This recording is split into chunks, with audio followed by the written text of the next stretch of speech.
Hello, everyone. Welcome to this panel, a distinguished panel indeed, on African security and stability of the Orion Policy Institute, or OPI. OPI is a relatively new but highly impactful think tank and research institute. It is an independent nonprofit think tank indeed, based in Washington, D.C., and has been bringing scholars and practitioners together to address national and global security concerns. And today, the focus will primarily be on Africa. OPI has dedicated significant efforts to examining the evolving security threats on the African continent and has been actively working to develop practical and effective policy solutions aimed at enhancing regional security. The events recently between Israel and Hamas highlight the volatile global situation today, the ramifications of which do have an impact on Africa. In addition, prior to that conflict, which has recently broken out, Russia and Ukraine highlighted the international scene, and that also had ramifications on the African continent. However, if I can humbly suggest from my personal standpoint, following these affairs and traveling to Washington, D.C., the focus on Africa has somewhat diminished in both Washington, D.C. and other capitals around the world. So the purpose of this panel is to highlight how the global situation and situation within Africa continue to evolve and why it warrants our attention. Let me now introduce the distinguished panelists today. We have Daisy Mwibu.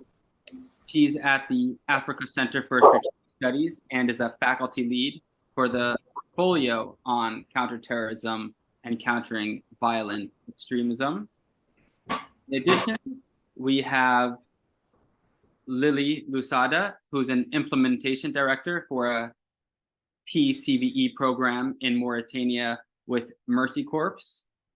We also have James Barnett, who has conducted some excellent field research and written extensively for the Hudson Institute, Combating Terrorism Center, Sentinel, and other publications on Somalia, as well as Nigeria and the Sahel.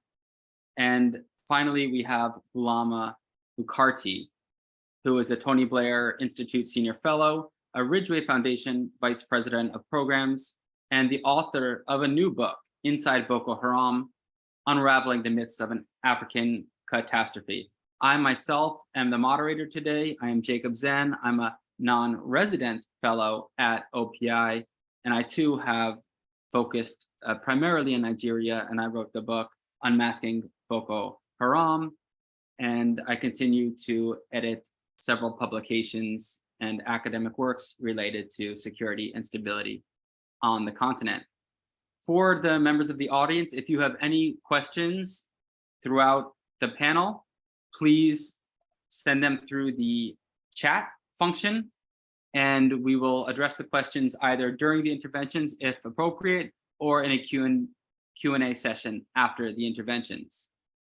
Now, without further ado, let me begin by introducing the intervention of Daisy, who will discuss external actors and their impact on the volatile geopolitical context in Africa today. Daisy, the floor is yours. Thank you so much, Jacob. So much of my focus right now is going to be on external actors that are newly emerging, that are expanding their footprint in African internal conflicts. So largely be focused on the United Arab Emirates, Turkey, Russia, as well as China. So for almost 3 decades, external actors that were intervening in African conflict states, as well as those states that are in crisis, were limited to Western governance, multinational organizations such as the UN or the European Union, even African Union. There was also the neighboring African states that would intervene either through the regional economic communities or bilaterally, or would have private military companies from Western states and South African countries. So generally, that was the state of play. But in recent years, we're seeing an increase in both direct and proxy interventions in conflict-affected states by Emirati, Turkish, Russian, and Chinese actors. Initially, their influence, particularly for the UAE, Turkey, and Russia, was more pronounced in Eastern and Northern Africa, but we've seen a rapid expansion both westward and southwards in recent periods. And with this new expansion, there's a need to examine where they have intervened, why they have intervened in terms of what are their motives, and the impacts that they're having on conflict dynamics in the region. In terms of where they intervened, I will acknowledge that what I'm going to give is not an exhaustive list, but I'll try to capture the areas where they have been most active in recent periods. So for the United Arab Emirates, we see their influence in Ethiopia, Libya, Somalia, and Sudan. In Turkey, Ethiopia, Libya, and Somalia. Maybe with some interest in expanding also towards the Sahel in recent periods. In Russia, we're seeing the interventions in the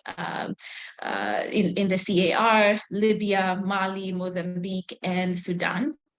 Whereas China, what we're seeing in terms of weapon support, as well as where we're seeing the private military contractors present, expands both North Africa, West Africa, the South, the East, and Central.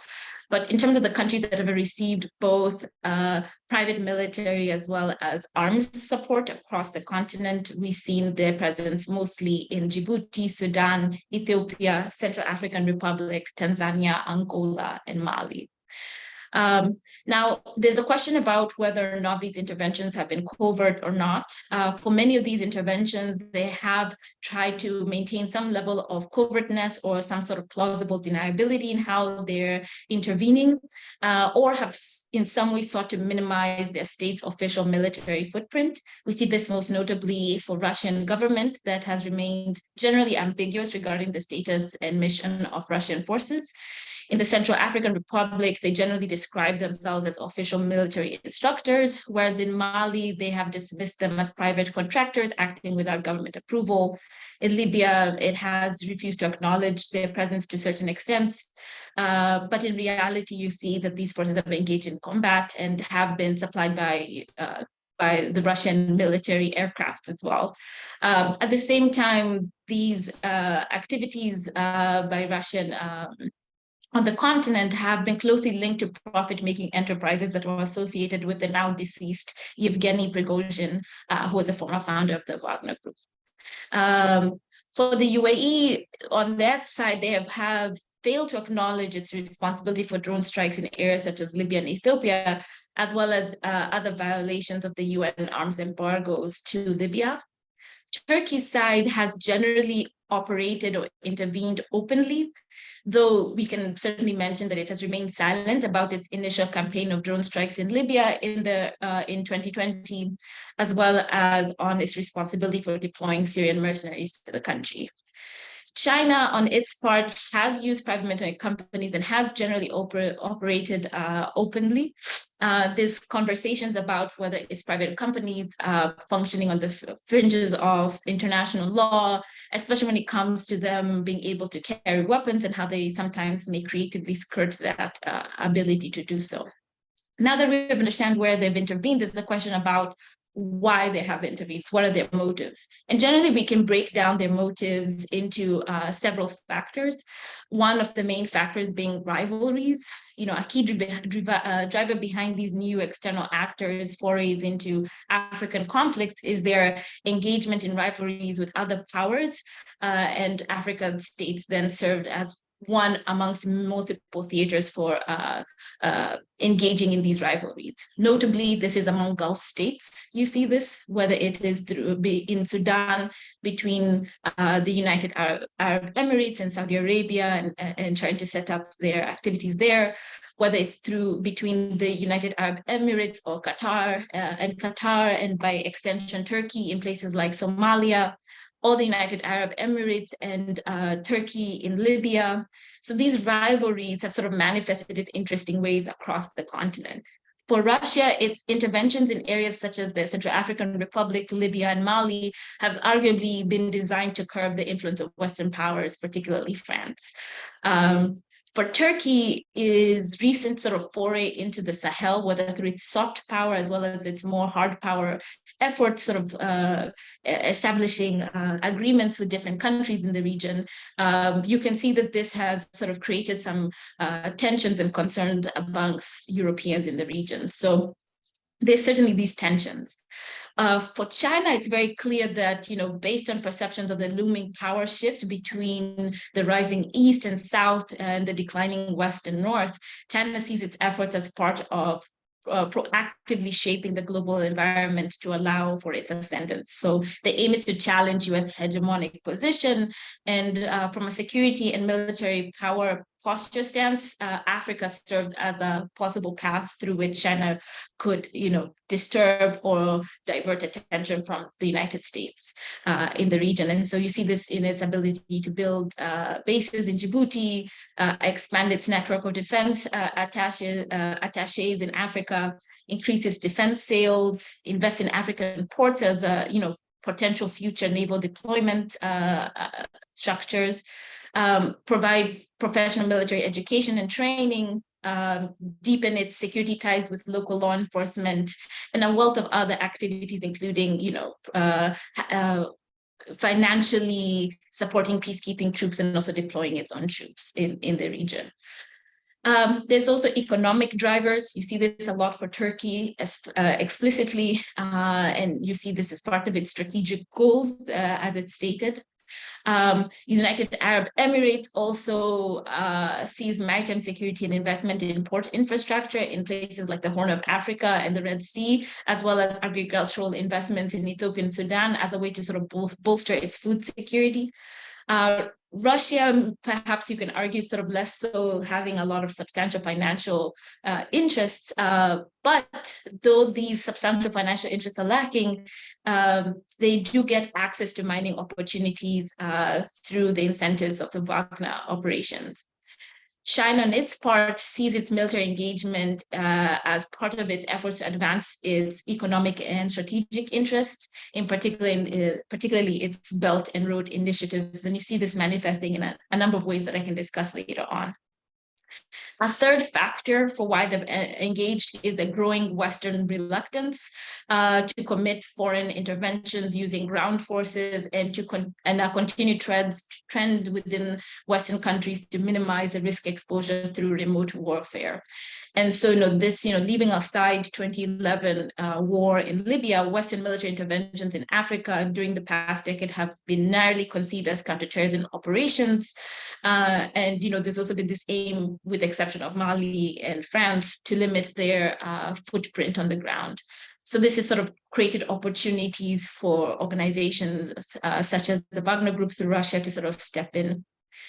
And the last one is, one of the last two factors is the low political and financial costs that sometimes intervening provides, particularly for organizations like, for countries like Russia, the UAE, and even Turkey, right? They're able to minimize the political risks of the interventions at home, but also limit the financial costs of intervening by sometimes using private companies. And the last one is, exploiting dependence of local partners. And this is largely, you can see this a little bit with, with Russia's interventions in some of these regions, right? The new interventions exploit the dependencies of local partners who were internationally isolated or had different mobilizing Western support. So this went for Mali and Sudanese juntas, where the government of dubious legitimacy, such as Libya's, sort of what we see in Libya, for instance, sort of may lack some of the status that they need internationally, but may still receive some sort of external support. Lastly, and very quickly, I'll try to wrap up in terms of what impact they've had on the conflict dynamics in these contexts. And often what you're seeing is an exacerbation of violence against civilians. Of course, there's an importance to have a caveat that even when Western states were intervening in some of these regions, you could still see that certain local governments indiscriminate targeting of indiscriminate targeting of civilians was discounted or ignored, or some of these foreign Western troops have been accused of conducting civilian casualties. And so certainly those caveats have to stand, that this is not necessarily a new thing with these new interveners. But that caveat aside, current patterns suggest that the new interveners are either directly promoting or at least facilitating some sort of a shift in tactics that can result in more civilian victims. Examples include drone strikes and airstrikes in Libya and in Ethiopia that have killed dozens of civilians. And you can also talk about Russia's interventions in the Central African Republic and Mali, as well as in Libya, that have been tied to some egregious violations of human rights standards and also resulted in a lot of violence against civilians. There's also arguments made that China's private military company deployments, though they're mostly out there to protect some of their economic investments, because they sometimes collaborate with local militias, they end up basically taking sides in the conflict and could potentially lead to put civilians at risk if they continue to be deployed in such a way. There's also an impact in terms of the balance of power in African conflicts by backing one or opposing sides of the conflict. So these interveners have, had very tangible consequences for balance of powers in African conflicts. A good example is Ethiopia, where you can see that they didn't necessarily were on opposing sides, but when UAE and Turkish drones, with some support from Iranian support, were able to repel the offensive during the Tigrayan war against Addis Ababa. So some of that drone strikes and weapon shipments certainly assisted in sort of tipping the balance in favor of the regional, the government in Ethiopia. In Libya, however, you see that there's a taking of two sides between Khalifa Haftar's Libyan Arab armed forces based in Benghazi that are supported by the UAE and Russia, as well as the government of national accord based in Tripoli that is supported by Turkey. And we saw this all throughout the lead up to the clashes, in the UAE providing covert support to General Haftar in 2014, similarly with Russia providing that support. And, as Haftar's offensive on Tripoli went underway, you saw a reaction by Turkey stepping in to support the government of national accord. And so you can see these tensions existing, and though there's some efforts on both Turkey's side and Russia's side to mend fences on the two opposing sides of the conflict, these tendencies still exist and create tensions. Within the Central African Republic, you also see the impact of Russia and Wagner forces presence in terms of empowering the regional government present there.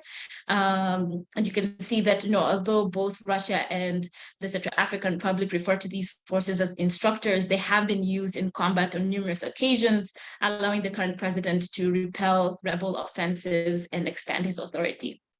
In Somalia, you also saw a similar backing of two different sides, particularly during the Gulf Cooperation Council crisis, where the UAE began to feel that the regional administration or the federal government of Farmajo was getting too close to Qatar and by extension Turkey. And as a result, started to up its support for different regional governments in the area, known as federal member states. They also began to build a military base in Bereba in Somaliland. Turkey, on its side, started to support more of the development of the national army and federal government forces, to developing a trained force known as Gogor, as well as a Somali police unit known as Hamad. And so, this involvement and creating of multiple different forces, and as well as the tensions between the UAE and the federal government at the time, led to some increasing loggerheads between units trained by Turkey and UAE during this particular time in tumultuous political time in Somalia. We can go on and on with examples from Sudan, for instance, with the support with the Gulf states supporting different sides of the conflict, with the rapid support forces supported by the UAE as well as Russia, and the Sudan armed forces supported by Egypt and Saudi Arabia, and concerns that this may create another Libya situation, where you have sort of two multiple centers of power in a fragmented state. I don't want to go too long. I know there's so many deep examples you can go into, but I'm happy to talk more about anything that may come up in terms of questions. I'll sort of end there. Thank you. Thank you very much, Daisy, for this broad overview of the impact of external actors in Africa today. That was very comprehensive. And now we're going to hone in a little bit more on the Sahel, and I invite James Barnett to chime in on the coup contagion in the Sahel. Is this going to spread? Does this invite more opportunities for Russia through the Wagner group to become influential in the region, perhaps to negative and detrimental effects? And what are the root causes of these coup contagions, as well as the banditry that continues to plague the Sahelian region? Yeah, thanks, Jacob. And great to be here with all these very kind of talented and informative speakers. I think that this is a good topic to kind of parlay out of Daisy's discussion of some of the regional dimensions, because certainly those are at play. I think it's helpful, to try to go through quickly, looking at the kind of coup issues. I think that there's the academic literature is somewhat, I think, conflicted about the extent to which, do coups really happen in waves? Are they kind of primarily driven by internal circumstances or kind of regional dimensions? I think that, the reality is it's always a combination of both. And I try to avoid kind of these academic turf wars. So I would say that, the coup contagion is at least a helpful way of kind of thinking about the different kind of, the periods in which we kind of see successive coups and the interplay between kind of the domestic and the regional factors. And so I think that kind of on that note, it's worth thinking about, okay, what's different with kind of this recent wave of coups in the Sahel and West Africa more broadly, but honing in really, I think, on Mali, Burkina, and Niger, where the kind of security ramifications are the highest. So, there have been a lot of coups in West Africa historically. There were periods as well, like right after independence in the 1960s. You had, successive waves of coups in West Africa and Africa more broadly. Benin, Dahomey, Guinea, DR Congo, and then Nigeria. And so there was some dimension of kind of, young officers in each of these young nascent militaries, maybe getting some ideas from seeing other countries and stuff. And then you had, kind of another period in the 1990s in West Africa where there were quite a number. So they're not, unfortunately, coups are not rare in the region. But what kind of sets apart, I think, the recent wave of coups since 2020 in the Sahel is kind of three main dimensions. I think on the first hand, kind of the first major issue is that, particularly looking at these three Sahel countries, is that each of these countries that experienced coups, and two coups, successive coups in the case of Mali and Burkina, are also facing what I would argue are close to existential threats in terms of security threats from non-state actors in these countries, in the terms of the kind of jihadist insurgencies, and that these insurgencies or these conflicts are very transnational in nature. So there's a lot of overlap between the dynamics in Mali, Burkina Faso, and Niger, now pushing down into the coastal states and stuff. So you had kind of more similarities in terms of the proximate triggers of the coups, and also the rhetorical and kind of narrative justifications that the putschists gave for executing their coups as kind of being related to the deteriorating regional security situation, the deteriorating security situation in the country. So I think that's that's one of the kind of the first things that set this apart. On the second point, then there's the question of this broader kind of regional and or I would say international kind of dimensions to the conflict, where, you know, Daisy mentioned the French-led Operation Barkhane intervention in the Sahel. And this has really proved in kind of I mean, it's always been to an extent a controversial intervention in the region, but it's really served as a rallying point for these juntas, which otherwise come in with, you know, potentially limited kind of domestic legitimacy, but kind of pointing to the international dimensions of insecurity, insofar as these juntas are blaming, I think, you know, both fairly but also unfairly in many instances, the kind of French intervention and the international, you know, Western-led kind of intervention in the region for the deteriorating security situation. And so kind of a vague form of sovereigntist rhetoric and ideology comes into play. And, you know, because of the kind of the high profile nature of that intervention, particularly in the case of the French, where they really had forces on the ground, they're conducting operations. And of course, given the history of the French, not only the colonial history, but very much this kind of legacy of France-Afrique, of the French kind of heavy interventionist and, you know, I would say kind of meddling behavior in their former colonies, you have a lot of kind of real resentment there against that international kind of dimension of the conflict, that international intervention, even though many of us would argue that, you know, the French were kind of operationally, at least if not strategically, that they were, you know, producing some dividends, that they were helping combat security in some places. Of course, there's a whole debate to be had there. But what you see then is kind of in contrast to the more, I would say, some of the more ideologically oriented, you know, juntas and military officers that were very active in the Cold War and during the kind of liberation struggles in many regions. You know, people think about like Amilcar Cabral, Thomas Sankara and stuff.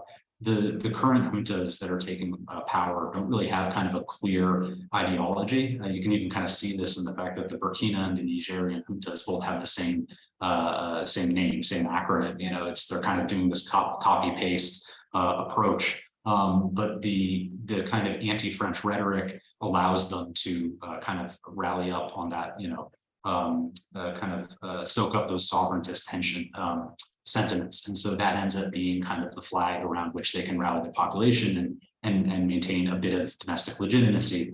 And then, of course, you know, that also plays into the question of the foreign influence, right? And so by, you know, breaking ties with France and to some extent maybe the US, it varies from, you know, between Mali, Burkina, and Niger, you know, turning to Russia as an alternative security provider via the Wagner group becomes a way as well for these, you know, the juntas to still kind of, they still have this form of extroversion. They still are somewhat dependent on external military actors, but it allows them to do it because of the wider geopolitical rift between the United States and the West and Russia. It allows them to do it in a way that is kind of like ideologically justified within their own kind of, you know, the parameters that they set. That said, I think it's very important to recognize that Mali, Burkina, and Niger, though they share many similarities and much of the same rhetoric, their policies have actually been different in terms of this question about, you know, the international alignments. Mali is the most extreme case of kind of breaking with France and then very firmly kind of embedding with Russia, inviting in a large Wagner presence that's been very active in the country, committing some horrible human rights abuses, as Daisy admitted. Burkina has actually tread a bit more carefully, I think in part because of maybe the legacy of you know, Sankarist politics or whatever. And the junta there, I think, is very careful not to be seen as being too dependent on an external backer, even as politically, you know, they are still cozying up to Russia. But so there's that domestic political dimension. There's also the fact that some of the restrictions that US policy has, you know, on these juntas, the Section 7008 restrictions, the junta in Mali has kind of told, you know, said to the US, we don't care, you know, get out, we're not going to deal with you. And to the US, we say, you know, the US, we say good riddance as well. Burkina, they've tried to actually maintain a bit more of that cooperation behind the scenes to the extent they can. And then that's very much what we're seeing now in the case of Niger, where I think that the Nigerians are kind of stuck in this position where they're trying to maintain some degree of their security support that they get from the US, but now it's complicated because of the coup. And then the final kind of the third point, because I'm cognizant of time here, the third point that I would mention about what sets this apart is we're seeing kind of the ineffectiveness of regional responses. And I would say that, I mean, to some extent, I guess that's always been the case insofar as most coups in West Africa historically have not been reversed or overturned. But I think that, what set the coup in Niger apart was this very forceful line that ECOWAS took, spearheaded by Nigeria and President Bola Ahmed Tinubu, who's the current chairman of ECOWAS, that, for the first, whereas kind of the previous coups had happened with some kind of delayed responses, some sanctions and stuff, most people were criticizing ECOWAS for not being forceful enough. All of a sudden, kind of ECOWAS chaired by Tinubu comes out after the Niger coup and says, and issues the use of force against the junta if they don't back down. Now, that kind of creates this situation politically, I think, or regionally, where I would say not since kind of like the previous wave of coups in the 1990s, do you have a dynamic as complex where you have, transnational security threats. At that point, it was kind of in the context of the Liberian and Sierra Leonean civil wars, the movement of Charles Taylor and RUF, some of the role that Gaddafi played in sponsoring some of these groups and stuff. You have, an ECOWAS trying to take on a much more forceful role and stuff. And so you have the politics of kind of the internal politics of the ECOWAS bloc coming much more to the floor. And then, yeah, you have, to an extent, this regional dimension, but I would say actually in the 1990s, since the Cold War had passed, that kind of larger geopolitical dimension wasn't as pronounced as it is now in this era of heightened competition between the West and France. But, what kind of all that being said, I guess I should say, I think that what we really saw with this kind of ECOWAS tough talk and stuff is, in fact, it really underscored the extent to which there aren't easy solutions to addressing this issue of coup contagion. Because as soon as ECOWAS said that, many people were very surprised. And even, those of us who, of course, are opposed to the coups and all of that, immediately there were all these questions about the viability of how is ECOWAS going to put together this force? The standby force doesn't really exist. And all the ECOWAS nations themselves are, for the most part, many of them are dealing with serious internal security issues, Nigeria especially. And I don't think I'll have time to talk about banditry, but that could, I've done many presentations on that. You can look up my writing if you're curious. But that and the jihadist insurgencies and all that, Nigeria is very bogged down domestically. The intervention was always going to be very unpopular politically within Nigeria, especially given some of the social, political, cultural connections between the northern Nigeria and Niger. And so it kind of became this situation in which ECOWAS, I think, made a threat that they couldn't back up. And then again, the jihadist challenge is compounding everything, because when ECOMOG intervened in Liberia and Sierra Leone in the 1990s, they were intervening into complex civil wars, yes, but it actually ended up being a lot easier for ECOMOG to essentially pick sides in the civil war and kind of align with one set of warlords against another. Whereas that's much harder now, because ECOMOG is presumably not going to align with JNM or Sahel province, we would hope. And so you have a kind of more complex and volatile regional security situation. So I think I'll end on the last point, that I think that even though we've averted what I think would have been a very risky and potentially disastrous kind of regional war over this, once ECOWAS has effectively kind of backed down from that kind of threat of action, and now everything is in this kind of slow, drawn-out diplomatic process of negotiating an end to sanctions and a transition back to civilian rule in Niger. We really are looking at a situation of kind of lesser of two evils. And I think that the situation on the whole is still very, very bleak regionally. And what we're seeing is that Niger, which had previously been a very effective, by regional standards, quite an effective counterterrorism partner, in part because the military was, take a bit more calibrated approach to counterinsurgency and stuff, that the military is getting bogged down in politics now in Niamey. And that's, we've seen that with some of the recent attacks into Liberi and Tahua region, that, the military regime doesn't seem prepared to fulfill its actual national security responsibilities, which of course is entirely unsurprising if you looked at the history of military regimes, be it in West Africa or most other places. So I think I'll end there. And if I have time for the second intervention, maybe I'll talk about the intersection of banditry with some of the jihadist groups in Nigeria. So. Thank you very much, James. And indeed, if anyone in the audience has questions on banditry or any of the other topics that have been mentioned by the panelists, please send them in the chat. All questions should be able to be answered either during the interventions when there's the appropriate spot, or in the Q&A afterwards. So we've covered East and West Africa, including the external factors on the security situation. And now I'd like to turn the floor to Lily Lusada, who will discuss a country that is perhaps often overlooked, and that might be because of its relative success in maintaining security. And that country is Mauritania, where Lily has recently conducted field research. Lily, could you please share with us some insights from your assessment of the violent extremism situation in that country? Thank you.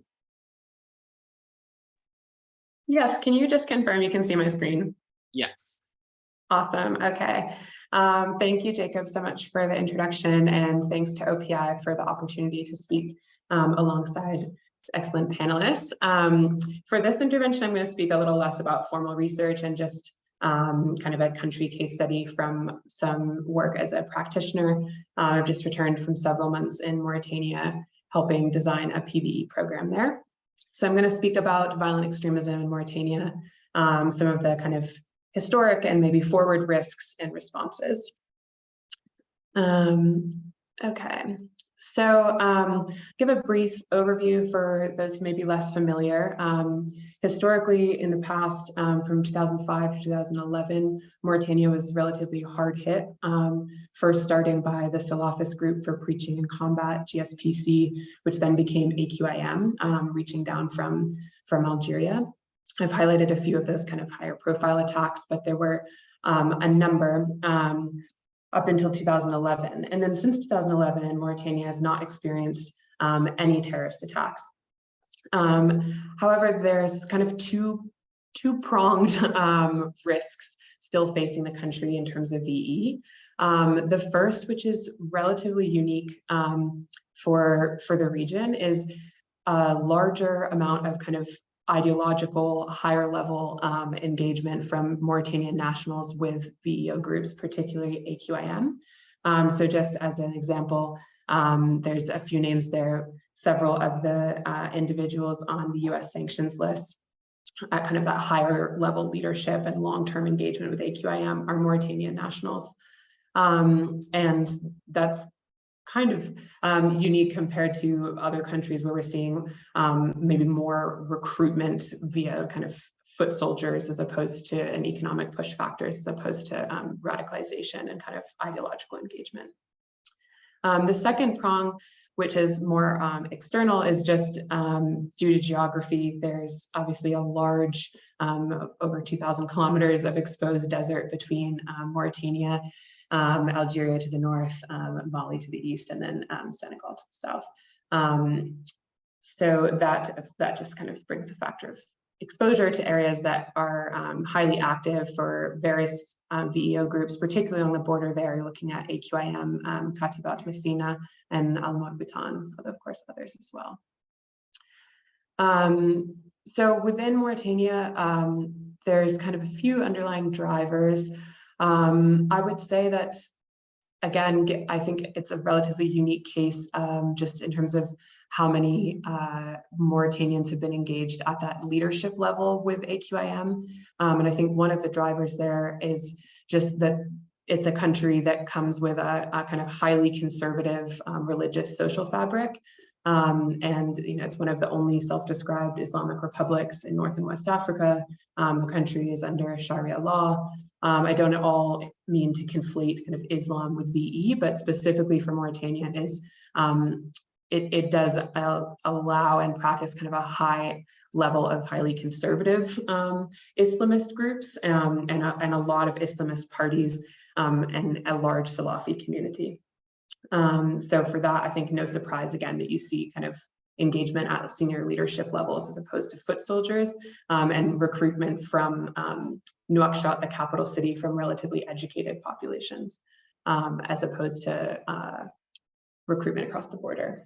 The second, which connects to that, is a long history of kind of Gulfy geopolitical influence, which seeks to deepen that Islamist identity and influence.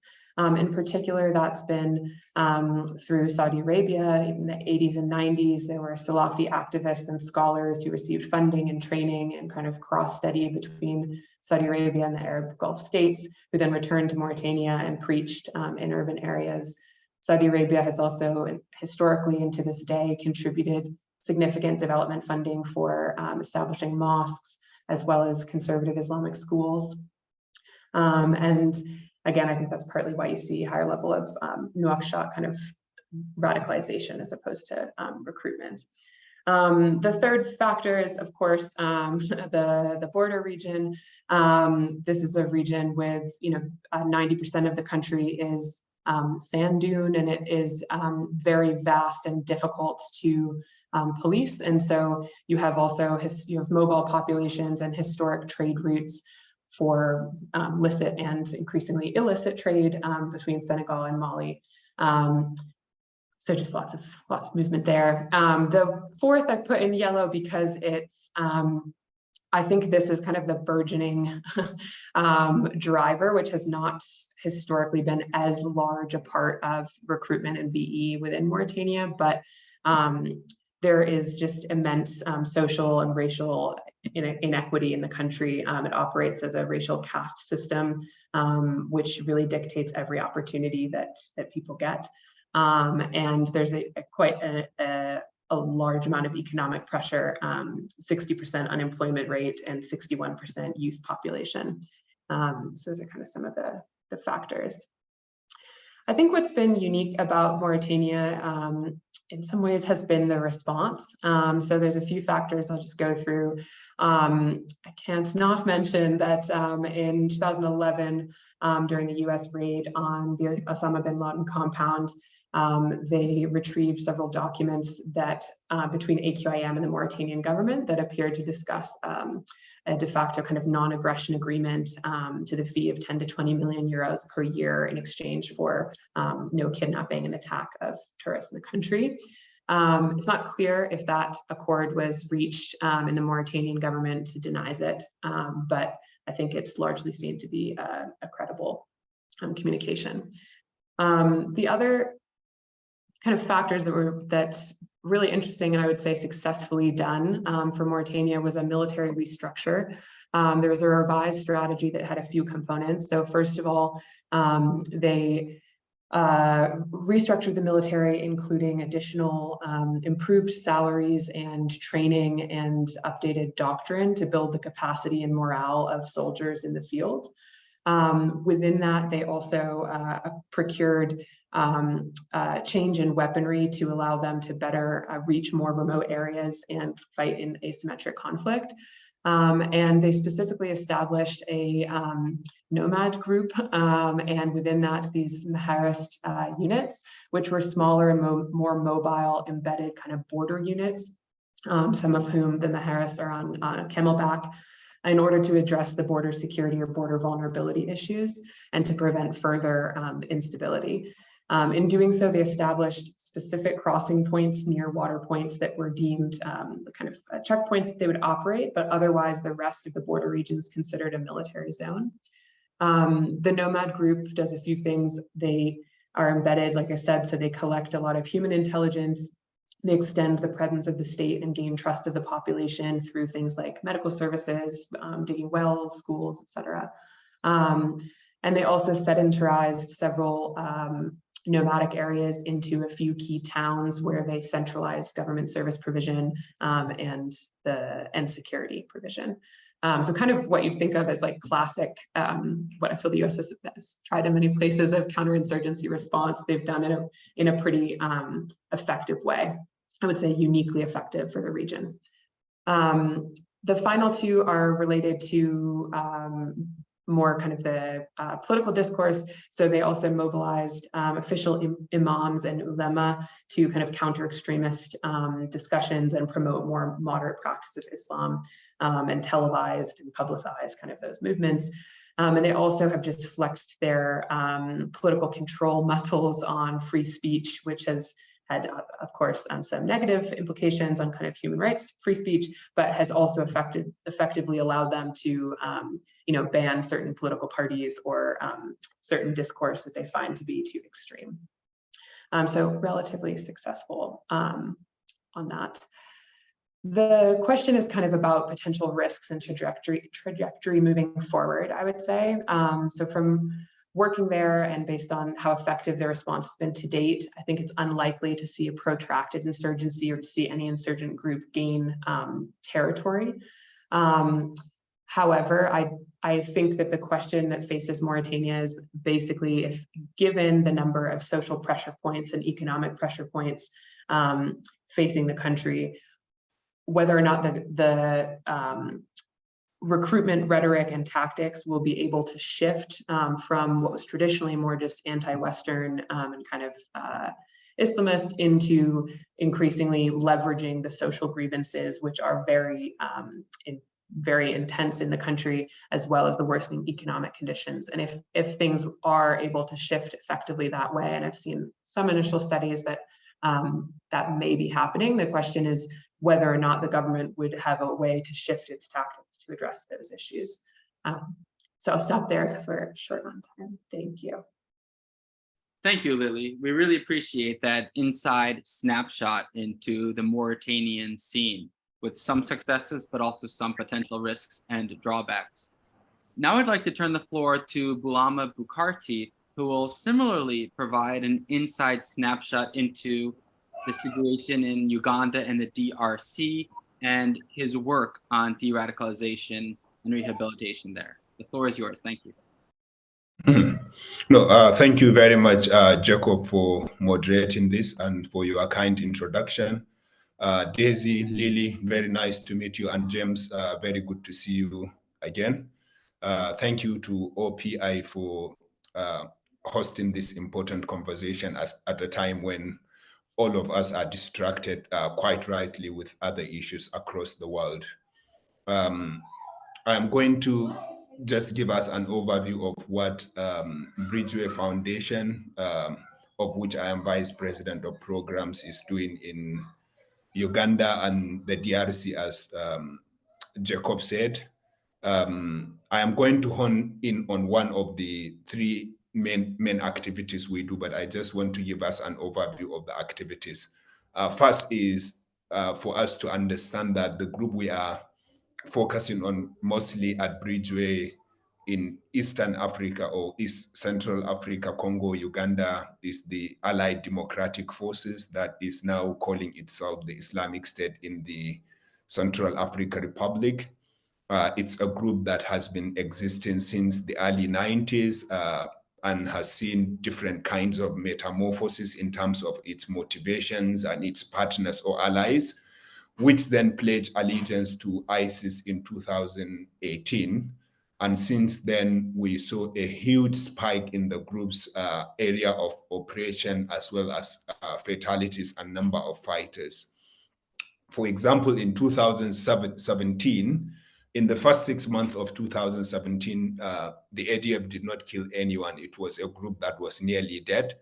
In the second 6 months of 2017, it killed 61 people. 61 is too many, but when we see the upsurge after 2018, when it pledged allegiance to ISIS, from 2018 to date, it has killed 4,650 at least people.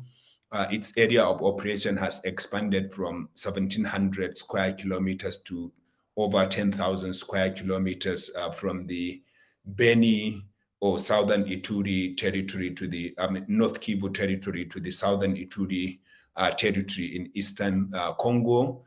It has since 2018 launched 10 attacks outside Congo, in Uganda, in Rwanda, attempted attacks in Tanzania. So it's a group that is expanding not just within Congo, but also becoming a sub-regional threat in that region. And it is the group Bridgeway Foundation is mostly focusing on. For our activities, we focus on three main areas. Number one is our project aimed at defunding the group, ensuring that we help towards cutting the group's finances, because no group can operate without finances. And since its allegiance to ISIS, we have seen inflow of a lot of money from Somalia to Uganda and Congo for the activities of the ADF or the Islamic State in the Congo. And so our defunding, our first activity is defunding the group. The second is defection messaging. And the third is DDR, which is de-radicalization, rehabilitation, and reintegration. In defunding the group, what we are mainly doing is employing innovative research methodologies and unconventional devices to understand the group's sources of income, how they get money, especially how the Islamic State or its affiliate on the continent funds the group. And we recently published a research at the George Washington University in which we detailed financial transactions of money emanating from Somalia to South Africa, then to Kenya, from where it then gets distributed to Tanzania, Uganda, and the Congo, where the ADF activities are organized. Our research was able to track at least $500,000. Many of the transactions we have been able to track their receipts and track the individuals. And so that's one aspect of defunding the group. But we do, in addition to publication, also brief government partners in the affected countries and facilitate meetings and working together between intelligence agencies. We recently held a conference in Kampala where we invited the heads of the intelligence agencies of the 7 countries in East Africa that are affected as far as finances are concerned, so they can work together. And we have been able to provide information that led to successful shutting down of the financing network that was used to transfer the 500,000 USD that we were able to track. There are other networks that are live currently, but we are continuing to track them, and that's what we are doing mostly in funding publication, briefing, and facilitating coordination between security and law enforcement agencies in the countries to cut off the finances. The second is defection messaging. And in defection messaging, we have been able to debrief at least 167 former fighters, some of them in prison, many of them defected willingly, others were arrested but got released after amnesties. So from our research with these 167 fighters, as at the last time I checked our records, we were able to estimate that at least 30% of current ISIS DRC members are willing to defect. They want to leave the group because they are disillusioned with what is happening in the bush, or because of failed promises at the time of recruitment. They were promised one thing and in the bush they met another, because of hunger, security, pressure from security forces, and a host of other reasons. And so at least 30% are willing to defect. But we identified 3 major things that is stopping defection. Number one is this lack of certainty on the side of group members that they will be accepted by governments and be forgiven when they come back to communities, because they know that when they come back, they may get arrested and they may rot in jail for the rest of their lives, and none of them would want to rot in jail.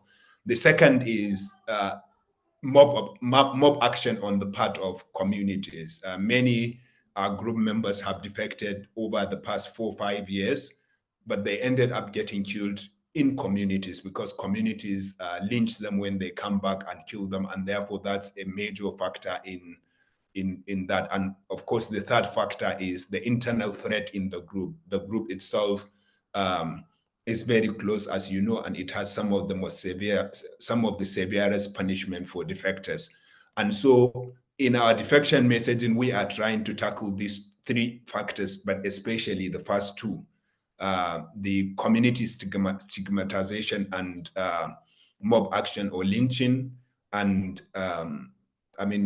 prosecution or jail or imprisonment by state forces. And so we have been working with government partners in Uganda and Congo, and in September of 2022, we were able to get the Ugandans and the Congolese government to sign what we call the standard operating procedures, SOPs, in which they covenanted to handle defectors humanely in accordance with international human rights provisions. They also agreed to exchange defectors in terms of repatriation and all that. And having got that document, then we went into the second stage, which is defection messaging. We do defection messaging in 3 ways. Number one, we have committees that we have formed in the frontline communities. We formed 15 Ukweli defection committees. Ukweli is truth in Swahili. And these Ukweli defection committees have several roles, but part of it is preparing communities to accept defectors through community sensitization, engaging their communities to see the importance of defection and to humanize some of the fighters, because some of these fighters joined willingly, but many of them got abducted or tricked into the ADF. And so the Ukweli defection committees work with their communities to prepare to sensitize the communities and to make them more willing to accept defectors back, or at least stop killing the defectors.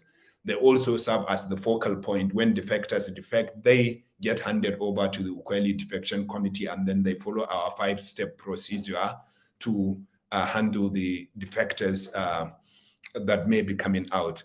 And then the last part of the defection, of course, the Ukweli Defection Committee also does radio programs, because we have a separate project called the Community Radio, where we host members of the Ukweli Defection Committee, committee leaders, community leaders, former members, to encourage fighters to defect, but also to sensitize communities on the ADF and why defections can be an important tool in weakening the ADF. The final part of the defection messaging has to do with the ADF itself. We send radio messages to ADF fighters, to ISIS DRC fighters to leave the group. But most importantly, we do what we call flyer drops, where we hire helicopters roughly every 2 weeks to drop pamphlets in the bush.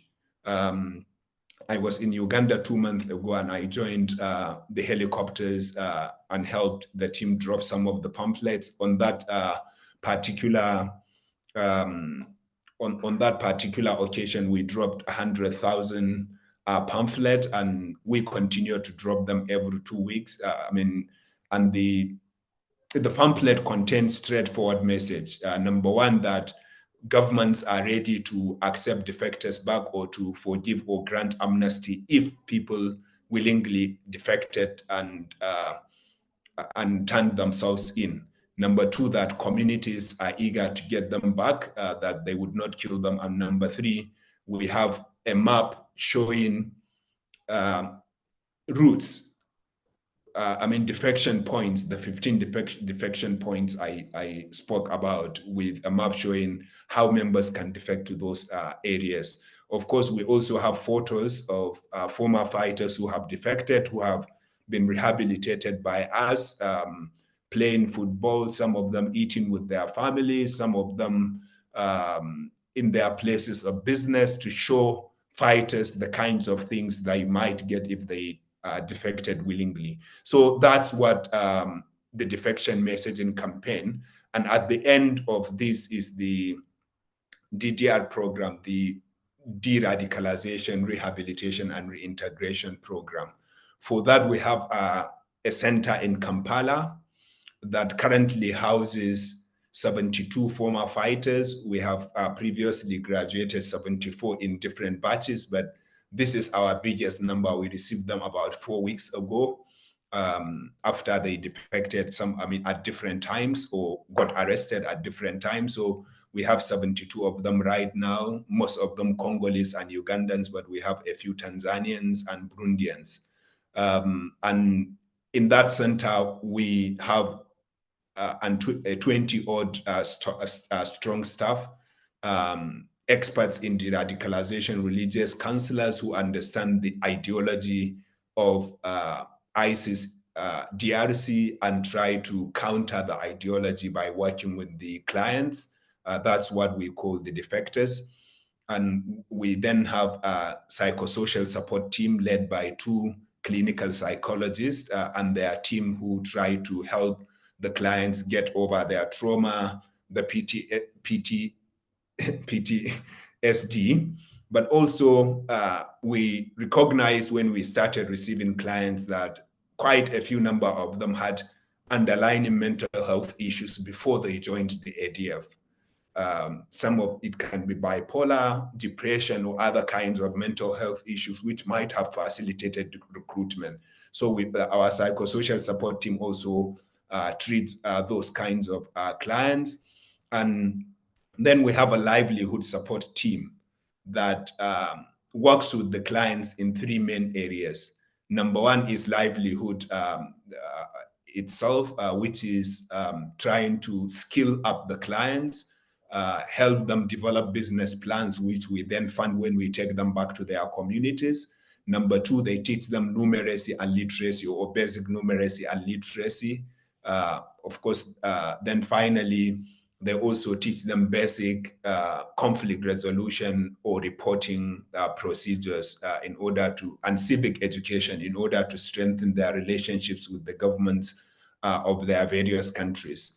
After we have finished our rehabilitation, the residential program takes like 12 weeks. And then after, in the meantime, we then trace clients' families.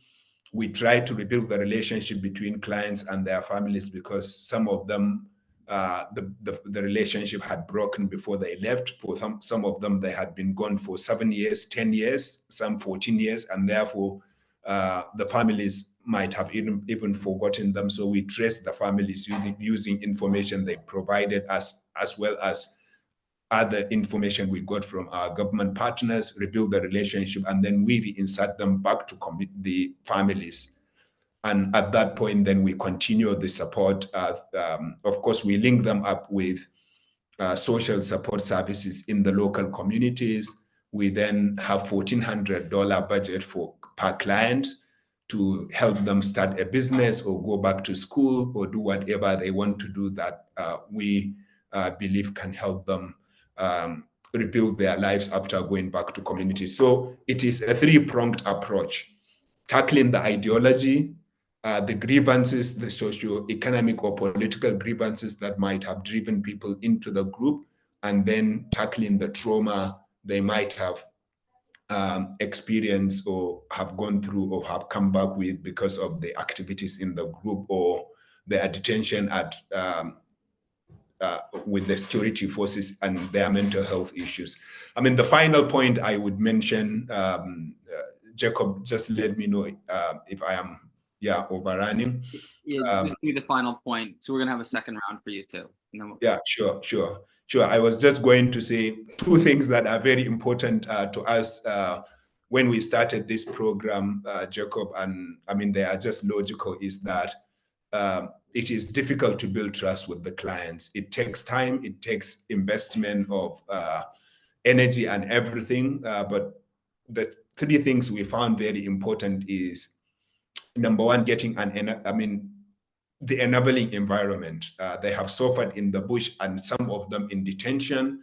And so we have a lovely home in Kampala that receives them. We have two different centers, one for women and boys, women and children, and then one for teenagers and adult men. And so the first thing we do is to prepare the environment as much as possible to be welcoming, and our staff have been fantastic in that. We then feed them like no tomorrow, because when they come back hungry. And medical treatment, many of them come back with physical and mental health issues, and some of them with bullet wounds. Some of them come back pregnant because of the exploitation in the bush. And therefore, the first thing to do is to take care of their subsistence, their feeding, and treat them physically to bring them into the state when you can start DDR and rehabilitation. And I would just stop here. Maybe there would be some issues in the question and answer, but this is mainly what we do. And we are doing this because we believe defection, and it can be proven, is one of the main tools you can use to weaken and ultimately defeat extremist groups. Thank you. thank you very much, Bulama. We're now going to do a brief second round of interventions from each panelist highlighting a specific issue. James, before he may have to run due to an urgent situation, will be discussing JNIM and ISGS in the Sahel, as well as ISWAP and JAST, otherwise known as Boko Haram in Nigeria. Daisy will then discuss the current offensive against al-Shabaab in Somalia. Lily will discuss the situation of Boko Haram and specifically its child soldiers. And then we're going to turn back to Bulama for a final intervention, looking at the jihadist environment given recent geopolitical events. Just as a heads up, Daisy, one question that will be coming your way for your next intervention is how can the US use counterterrorism support and partnership in Africa to leverage its opposition to in strategic competition with China and Russia? So perhaps you can answer that in your next intervention. And Bulama, two questions for you in your next intervention. One will be, is there any amnesty mechanism for the defection? You may have addressed this to a certain extent. What type of defection process that you may have addressed that, and what form of screening is used? And also, Bulama, for you in your next intervention, a really macro issue, which I think would be great for us to close on, is how can the ongoing Israel-Hamas conflict affect the diverging interests of external actors in Africa? Daisy, you might want to touch on that too. But in general, how does the situation between Israel and Hamas going to affect perhaps the jihadist ideology or the broader geopolitical situation? So now, James, for your final intervention, could you please just provide us an update on the trajectory of ISGS and JNIM in the Sahel and ISOP and Boko Haram? Thank you. Yeah, thanks, Jacob. I mean, I guess to answer your question, it's bad is what I would say, you know, in terms of the trajectory, to put it bluntly. And yes, unfortunately, I'm going to have to run, but fortunately, we have Bulama and Jacob to field any questions about Nigeria. So any people will be in very good hands. I guess, you know, starting out very quickly on JNIM, IS Sahel, what we've seen is that whereas there had been a lot of kind of competition between the two groups since 2020, a very bloody kind of internecine fighting, that had in some ways, it had been, you know, kind of catastrophic from the perspective of civilian casualties and civilian harm, because actually many of the massacres committed by these terrorist groups were done so in the process of kind of competing with each other and punishing communities seen as being aligned with one or the other. But it had also been, to some extent, I think, actually part of the implicit strategy of the Sahelian states to kind of let these two groups fight it out in the hopes that that would keep them distracted. And what we've seen in the past few months, unfortunately, is that they're, at the very least, in the kind of southern parts of their kind of theaters of operation, I would say in southern and central Mali, and then down into Burkina Faso as well, they've kind of they've reduced the amount of focus that they're spending on expending on each other in terms of their kind of competition, and they're really establishing kind of separate and parallel lines of effort. So they're both conducting separate but kind of almost synchronous offensives against the different Sahelian states, and all the while they're also pushing into the coastal, the littoral states. I think Benin is the country that is most at risk and where we've seen the most activity in the past year or so. But also Togo, there are reports now as well of movement along the Ghanaian border. So many people are expecting it won't be long before Ghana experiences its first attack.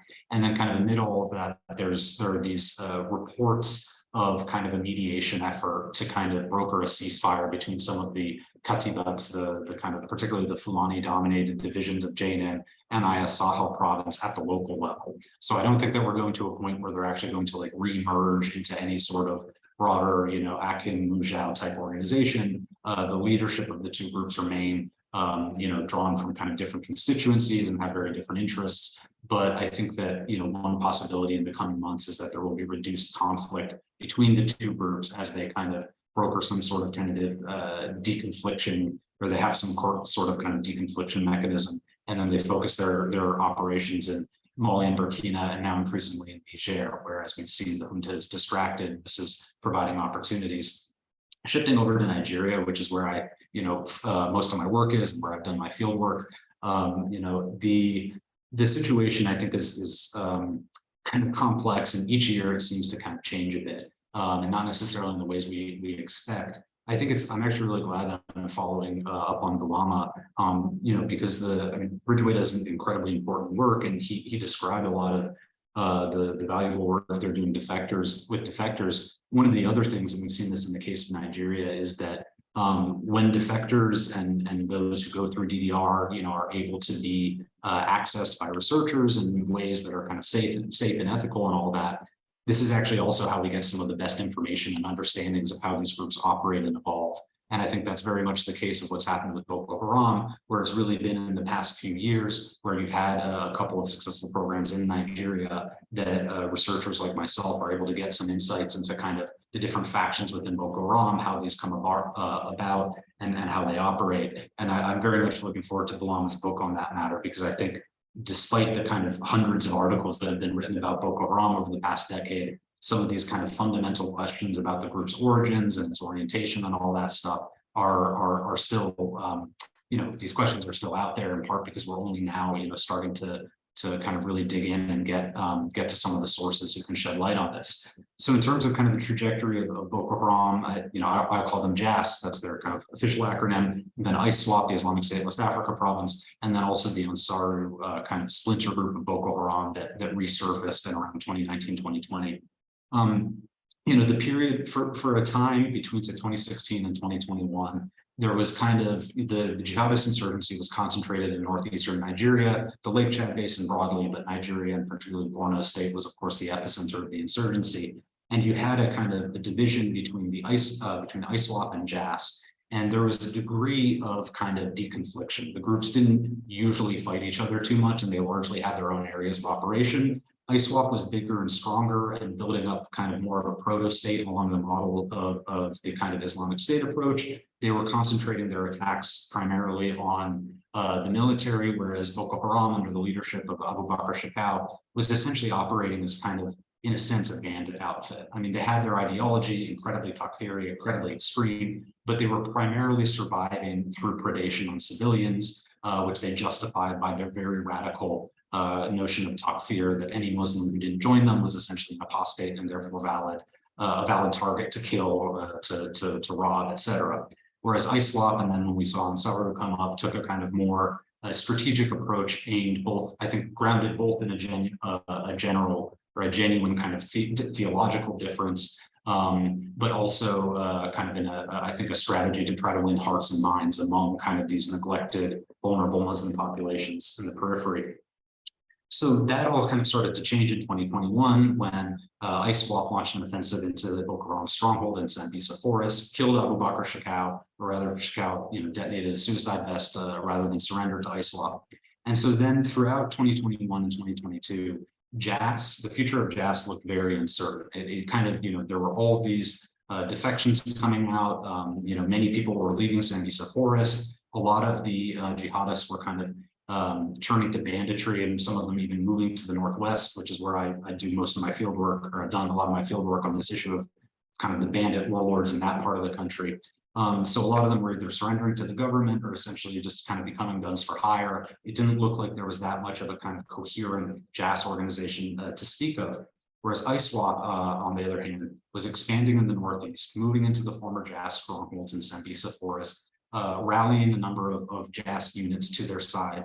And then in 2022, they actually started expanding within Nigeria. They've been laying the groundwork of this for several years. We know that they've had networks in some of these states in kind of central and northern Nigeria for several years that they've used for logistics and stuff. And they started to operationalize some of these networks to conduct attacks, including most notably within Abuja, the federal capital, where they raided a prison in July 2022, broke free some 800 inmates, and a number of whom were 64 in particular, former Boko Haram terrorists, some of whom then kind of joined ISWAP. So ISWAP looked very ascendant for a time. JAS kind of looked like it was on the decline. And then Ansaru also in 2021, early 2022, also looked to be ascendant. And they were essentially adopting this approach very similar to what JNIM's done in the Sahel.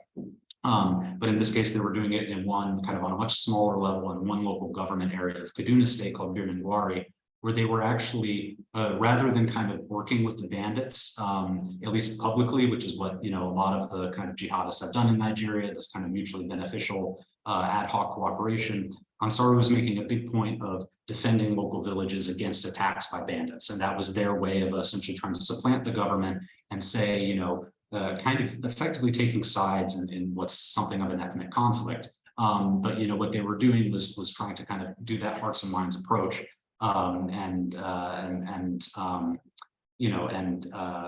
Kind of gain popular support that way. So Ansaru also looked to be kind of ascendant for, I think, the start of 2022. By the end of 2022, though, and through this year, things have started to reverse for different reasons. Both ISWAP and Ansaru have kind of run out of steam in their expansionist agenda. In the case of Ansaru, it relates to the fact that I think that the terrorists were largely overwhelmed by the bandits in the region. They also relied very heavily on one particular warlord, Dogogide, who was kind of their benefactor, and their relationship with him was complicated. So they ended up getting evicted from some of the territory that they had previously held by the bandits. And now the reports are kind of conflicting. I think the group is still there, they're still active, but I think that a number of the units of Ansaru have kind of turned to banditry and are kind of in this phase of being more soldiers for hire, if you will. But again, we very well may see them kind of resurface in the coming months and years, because that entire network and those individuals have not been totally dismantled, I think. But the larger group, the one that's the most concerned within Nigeria is ISWAP. And at the same time, that they were expanding within central Nigeria, their core base in Borno State was coming under attack by a holdout group of the Boko Haram, known as the Bakura faction, which kind of sees itself and purports to be the successor to JAS and is led by this commander named Bakura. And it's very interesting. It's been very hard for a long time to get verifiable information on this group, especially kind of in the middle of all these conflicts and stuff. But what appears to have happened now is that Bakura was actually very successful starting in December 2022 with launching some big attacks in ISWAP and actually taking territory from them on the Lake Chad Basin. And this is interesting because, among other things, it shows that Bakura was not actually interested in ISWAP's what is arguably a more kind of, in some ways, successful and strategic approach of kind of establishing an insurgency based on a pseudo-bureaucratic structure with rules and regulations and taxation and all of that stuff. What it shows is that a sizable percentage of Boko Haram or kind of jihadist commanders and fighters actually preferred, to some extent, the Shekau style of kind of raiding freely and banditry and all of that stuff. So ISWAP has actually lost a lot of territory in recent months, and they're now, you can see this in the number of their claimed operations, the scale of those operations. They're more confined within Borno State than they were before. They're certainly not defeated, but they are in a weaker state than they were about a year ago. I think simultaneously, largely for different reasons, is kind of my assessment, but their expansion in central Nigeria has also kind of run out of steam, at least temporarily. And I think that comes partially has to do with the dynamics of some of these jihadist networks that they co-opted in Kogi State, which is something that Jacob can talk about. You detailed it extensively in your book, the history of that there. So we're now in an interesting position where JAS is actually, of those three groups, JAS appears to actually be the ascendant one, whereas Ansaru and ISWAP for now are facing challenges. That said, the Boko Haram conflict is very complex. It's full of surprises. Where things will stand in 6 months or a year, you can map out potential scenarios, but I think that goes beyond the scope of this discussion. So thank you very much. And as I said, please, any Nigeria-related questions, Bulama and Jacob are exceptionally well equipped to handle. So thanks again, though, Jacob, for hosting me, and to everyone for tuning in, and of course to my fellow panelists for their very interesting insights. Thank you very much, James. And indeed, Boko Haram, that issue has been covered by Orion before, so please do check out the website, orionpolicy.org, O-R-I-O-N, policy.org. And we will have future writings on Nigeria in context of the coup in Niger on the website, as well as other very current developments around the world, such as several expert panels on the Hamas-Israel conflict. They're also available on the website, so I highly encourage the audience to check out the website, orionpolicy.org. Now we're going to turn the floor for the final brief interventions and then a concluding intervention from Bulama. The first of these final interventions will be from Daisy on the offensive against al-Shabaab, and also responding to the question about USCT support and partnership in Africa, especially in light of the competition with Russia and China. So Daisy, the floor is yours. Thank you.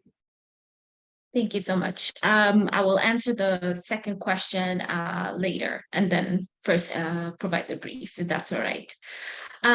Regarding the current offensive in Somalia, this is an area where I've done most of my field work. And in terms of, I'm going to look at it in three ways, in terms of the background and current status of the offensive, and then quickly talk about some of the challenges and successes the offensive has happened, and the feasibility for the next steps for the offensive. So, the offensive was launched in August 2022 when the president of the Somali government declared a total war on al-Shabaab and launched this new offensive against the group. As it currently stands, the government is struggling somewhat to complete its first phase of the offensive in the central regions of Somalia, particularly the member states of Galmudug and Hirshabelle. However, the government has a very ambitious plan to defeat the group in its strongholds in the southern regions of the country by the end of next year, 2024. And as part of the second phase of the offensive, they have an even more ambitious plan that was stated by the president in August 17th of this year, that they declared that his government would eliminate al-Shabaab or diminish its influence down to only a small set of pockets in the next 5 months. So this is really the current state of affairs. Now, this planned second phase of the offensive is intended to occur in the federal member states of Southwest State and Jubaland, towards the southern parts of the country. And the second phase of the offensive is also coined Operation Black Lion and is expected to draw roughly 20 to 30,000 additional troops from Kenya, Ethiopia, and Djibouti to bolster the Somali forces. So in light of this, the current offensive in the central regions of the Somalia and the planned offensive towards the southern parts of the country, it is worth examining some of the backgrounds around the offensive, some of the successes and challenges, and what that means for the future prospects of the offensive. In terms of the current status of the offensive, in contrast to previous offensives that were mostly led by international organizations or international forces, the current offensive is spearheaded exclusively by the federal government, fighting alongside local clans. Now, a unique set of events provided the circumstances essential to the government's advance. In particular, al-Shabaab's coercive and repressive tactics in the central regions of the country antagonized local clans, particularly the Habagadir and Seleban subclans as well as the Hawadle. And this antagonization largely happened in Galmudug and Hirshabelle, the central parts of the country. And this ended up generating resentment and provoked militia from the communities to organize and push back against the group around the summer of 2022. So at the same period of time, or like really shortly after, in August of 2022, the al-Shabaab also conducted a well-known attack against this hotel known as the Hyatt Hotel in Mogadishu, and it took the government forces 30 hours to quell, and it ended up costing about 20 lives as a result of the attack.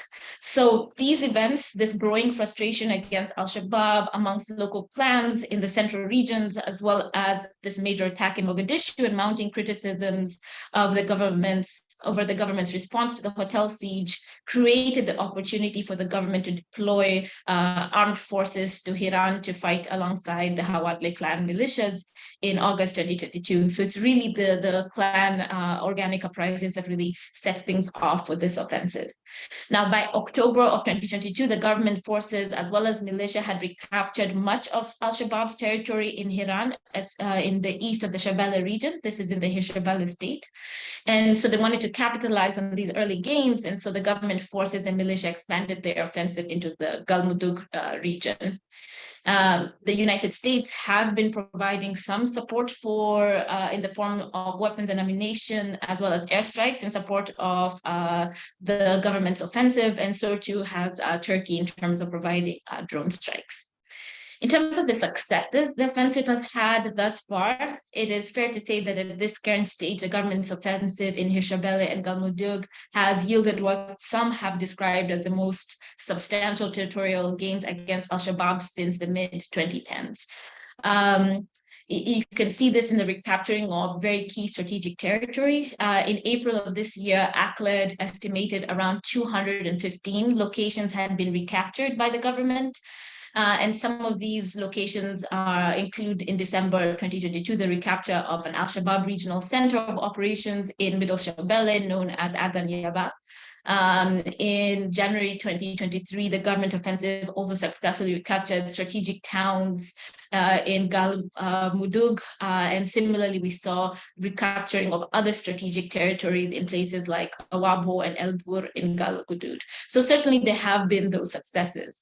In addition to the fact that collaborating with clan militias has helped the government strengthen ties with local communities, particularly in rural areas, which has been quite useful in the central region. But, despite these successes, the current offensive is experiencing several notable challenges that have diminished some of the initial optimism that characterized the early gains of the offensive in the fall and early spring of the year. Certainly, a lot of authors have really done a really good job of articulating this. In fact, James, who had to step away, has a recent article that came out in the Hudson Institute just around this issue, as well as Samira Gaid and Stig Hansen. But in terms of just articulating the challenges that they're facing, the first one would be the fact that despite losing key territory, al-Shabaab has remained incredibly capable of conducting attacks and projecting its power into areas that it has lost. In January of this year alone, al-Shabaab deployed at least 12 vehicle-borne IEDs in towns in central Somalia. And in one of these attacks in Galmudug state, in a place called Galkad, they managed to hit the Danab special strike unit that is usually trained by the United States. And by hitting this force in the area, the force ended up experiencing significant losses, including its deputy commander. This single attack set back the offensive in the subsequent weeks. They've also managed to hit the clan militias present in the Hiran region of Hirshabelle. And in May of 2023, they also managed to hit Somali forces in the Galmudug state. So they're hitting across the two locations where the government offensives have occurred. In August of this year, they conducted a deadly attack on a recently recaptured village in Galgudud that caused government forces to retreat from the towns and villages it had captured in recent months, signifying a big setback in the offensive. But I think what has been most notably noticed in the offensive is, and largely captured by Caleb Wise's analysis, is that in September of 2023, they conducted several major attacks in Hiran, including truck bomb attacks in the town of Beledweyne and suicide attacks in Bouloubarde town. And these attacks sort of marked the highest number of suicide bombings conducted by al-Shabaab in a single month since 2006. So you can see that al-Shabaab has been very capable of hitting back against the offensive. A second challenge that the offensive is facing currently is the risk that the clan militia could potentially pose to the long-term stability in the region. So in areas recovered from al-Shabaab, local communities will inevitably seek to benefit from the vacuum that is created, which could result in broader clan conflicts over governance and control of liberated territories. The challenge that's facing the government at this current moment is not only on how to continue to mobilize local clan communities against al-Shabaab, but how to do so in a way that avoids stoking clan rivalries and fragmentation that ultimately will undermine security and ultimately just benefit al-Shabaab that tends to take advantage of these clan tensions. A third challenge that is facing al-Shabaab, and that one that has been noted by a lot of observers, is the lack of a clear holding and building strategy. The offensive has thus far proved capable of clearing al-Shabaab from territories in central Somalia, but it has yet to articulate a clear strategy that clarifies the role that which forces will be responsible for holding recovered areas and the role that clan militias will play in this particular structure. And, this lack of holding power is a recurring issue. Several key cities, towns, villages spread across central and southern Somalia have exchanged hands between various armed groups that include the government, its partner forces, al-Shabaab, and community militias. You can look at examples from Adan Yabal in Middle Shabelle, which the government forces recently recaptured in December 2022. But if you look at it historically, who has held that particular area, you can see that it has experienced multiple changes in control since 2016. If you look at Wabho in Galgudud, this has also experienced multiple changes in control since 2014 between Ethiopian troops and al-Shabaab. And more recently, in August of this year, government forces and clan militia did successfully capture the strategic Runigur district, a major al-Shabaab hub in Middle Shabelle. But only 2 weeks later, al-Shabaab recaptured the territory from the group. So, these exchanges of control sort of underscore a pattern of, temporary victories and quick losses for the government. A fourth challenge that is very much tied to this inability to hold recovered territory is a lack of a strong government presence in recent recaptured territories, which leaves locals hesitant to collaborate with the government. So residents really fear facing al-Shabaab retribution once the government leaves. So in rural areas of Hiran and other regions, some subclans have considered it necessary to reach agreements with al-Shabaab for their own safety. So these agreements reportedly stipulate that the government will not, that the communities will not participate in the ongoing offensive in Hiran, and in return, al-Shabaab will offer them a peace deal. And so we see examples of this in December 2022, when clan elders from the Habegadir and Saleban subclans in the town in Mudug region reached an agreement with al-Shabaab on this matter.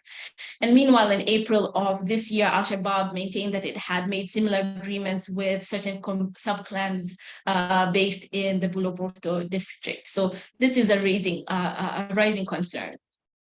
And the fifth and last challenge that the offensive is currently facing is concerns over the regional government's appetite for engaging in the offensive. There have been rumors that perhaps the three countries that are meant to intervene in the second half of the offensive, that is Kenya, Ethiopia, and Djibouti, may not be having the same appetite to engage in the offensive as is previously been set forth. In fact, in August of this year, a Somali army commander did say that it did not appear to him as though the troops from Djibouti, Kenya, and Ethiopia would have, and I quote, an immediate direct participation, though Kenyan defense officials indicated their position had not changed and that they were still committed to the operation. But this still raises certain concerns. And so as we sort of turn our focus to the government's stated plans to launch the second phase of the offensive into Shabaab strongholds in the southern parts of the region and be able to defeat the group by the end of next year, really some of these challenges become even more acute when we start to focus on the southern regions. It makes it very worrying to determine whether or not the second phase is going to have its intended impact. For instance, at the end of March of this year, the president, Hassan Sheikh Mohamud, announced that the launch of the second phase of the military offensive was about to start. But due to increased pushback from al-Shabaab in central territories, particularly in Hirshabelle, the government forces have remained focused on securing their gains in the central regions in this second phase, rather than moving towards southwest and Jubaland. Moreover, it's hard to imagine that the government will be able to replicate the offensive it has currently done in the central parts of the government in the southern parts of the territories. For one, the spontaneous and organic clan uprising against al-Shabaab that emerged in central regions is unlikely to occur across al-Shabaab strongholds due to a long-lasting and very complex and combustible clan dynamics in the regions and long-standing grievances between them. There's also questions about if there is an offensive in these territories and certain territories are liberated in the south. There's questions about who will hold and who will govern these territories, especially because of how combustible the political rivalries tend to be in those regions, whether you're talking about tensions between the ghetto and ghetto region of Jubaland, as well as the regional administration in Jubaland that is based in the southern part of Jubaland, known as Kismayo. Those tensions lead to more of a fragmented potential for the offensive to move forward. If you're talking about Southwest State, they also have their own regional tensions, particularly around this next political cycle that is coming up in November, and tensions between opposition and ruling governing force in the area. So it raises a lot of questions for the need for some sort of political settlement and political reconciliation to occur in the southern parts of the country before any offensive can really take root. I won't talk more because and I'm certain maybe I don't want to take too much time. I think there is the question from, I think it was, forgive me, I'm going to scroll back. Is it the question, and how can the Israeli-Hamas conflict question, or which? I think Ghulam will address the Hamas one. So if you could just briefly touch on U.S. partnerships, because we're over time, just U.S. partnerships and how they can be leveraged in light of competition with Russia and China, and just 2 minutes or so. Do you have a main point on that? Yeah, sure.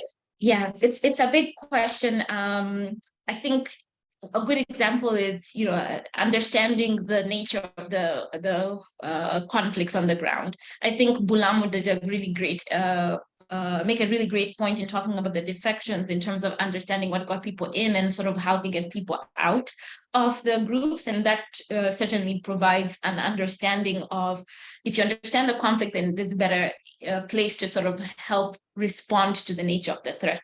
If you look at in the case of Somalia, the government has, the US has decided to, rightfully support the federal government's interventions, but also acknowledging that this needs to be a Somali-led initiative, not necessarily imposing their own position on things. And I think when you look at in the other areas where I think Russia is more present on this, where they have intervened to counter violent extremism in other parts of the continent, their record is not as successful. Or even if you look at in Mozambique, the Russians weren't particularly successful with the Wagner operations.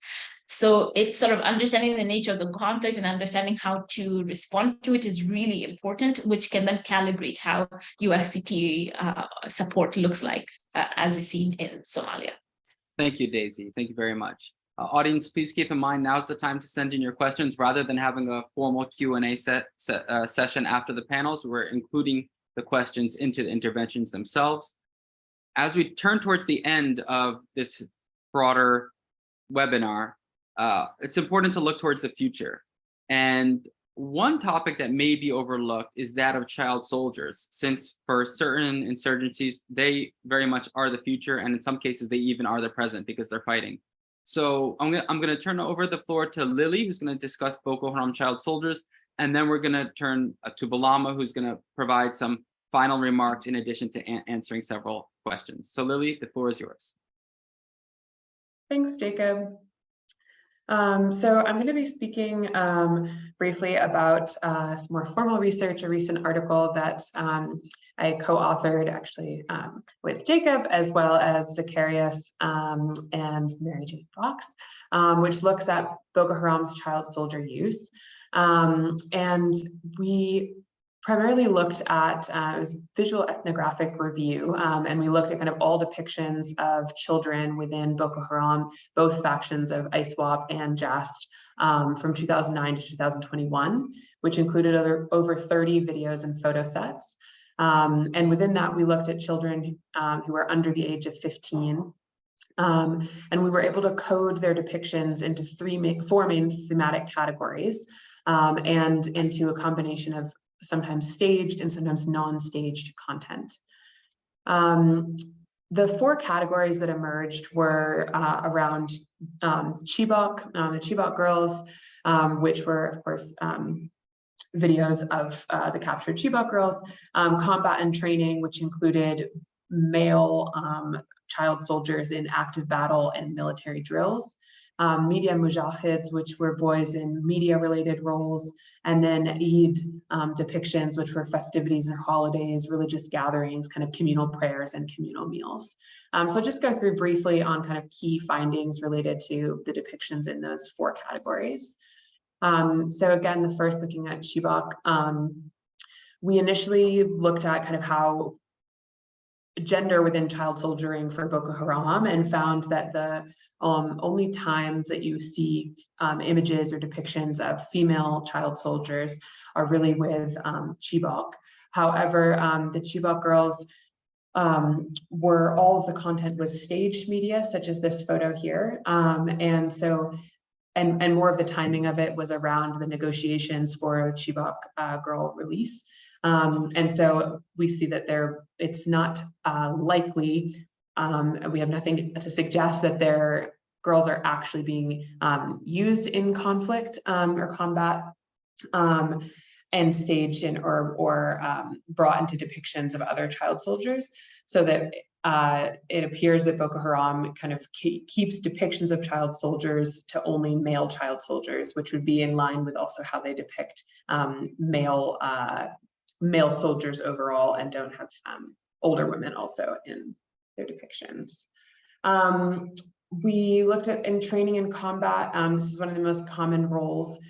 Here we saw a divide between the way that children were depicted in staged content versus non-staged. In staged content, Boko Haram strove to emulate ISIS's use of child soldiers, which is to depict them as a future threat with a much higher level of organization, including age stratified training with separate uniforms and particular choreography. And then also their use for kind of extreme violence and shock propaganda, such as executions. Whereas in non-staged content, we actually see that fighting is much more integrated, and that child soldier use in training and combat is not restricted to these kind of extreme violent moments, but also used just in daily kind of roles, more mundane things, including cooking or anything else. And the one factor here is it was interesting to see that so after Shekau and Jas kind of split from ISWAP, they actually continued to emulate the IS style use of child soldiers in their videos, including the choreography and nasheeds, etc. So interesting to see that the use of child soldiers and kind of the stylization of use is one attribute of influence from IS to an affiliate group that may outlast their actual allegiance. Looking at media mujahids, these were images and videos of youth depicting some sort of media role for verbal jihad. We found that youth are very often included in these videos, in these images, and are honored as martyrs alongside adults, which we felt can be attributed to the generational advantage that youth have in understanding media technology and social media platforms. So this may actually be a kind of a key role for youth within the group. Looking at the final category, which is around Eid and holidays, we had both staged and non-staged content showing how the factions celebrated these holidays or other communal events together, which highlighted really a core finding for the article around how child soldiers are integrated into the Boko Haram societies. And the way in which they're honored sometimes, for example, in this video, at even the front of those communal events, reciting a prayer or standing alongside another leader. And this was an interesting finding because in the content, you can see that there's quite a number of women, children, both boys and girls, kind of all mixed in for these communal events, which kind of depicts integrating entire jihadi families into the factions, which is not just kind of ideologically important for the groups who are trying to promote an idea that they could foster social unity and govern territory, but also it was noticeable because it indicated that these might be families that are living within the territory governed by Boko Haram, meaning that children born into that context may be endogenously recruited. So that takes me to the kind of three main implications. Like I said, the first is really around this idea of endogenous child soldier recruitment. And this is kind of an interesting concept to look out for the chance that when other groups also get to a stage of being able to hold territory and include families integrated within their society, we can expect that those groups might also be able to leverage children through this endogenous style recruitment.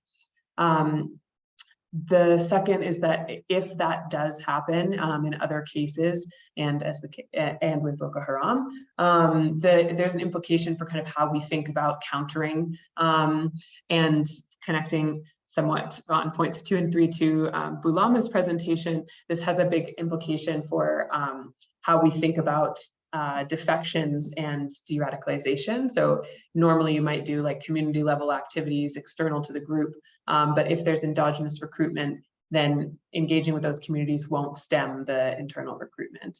And third and finally, you then have implications for the type of combatant off-ramps and kind of post-conflict de-radicalization support that would be needed if these are children who have grown up potentially their entire lives only known within kind of the jihadist society and having experienced significant amounts of trauma. The de-radicalization process would be potentially much more expensive.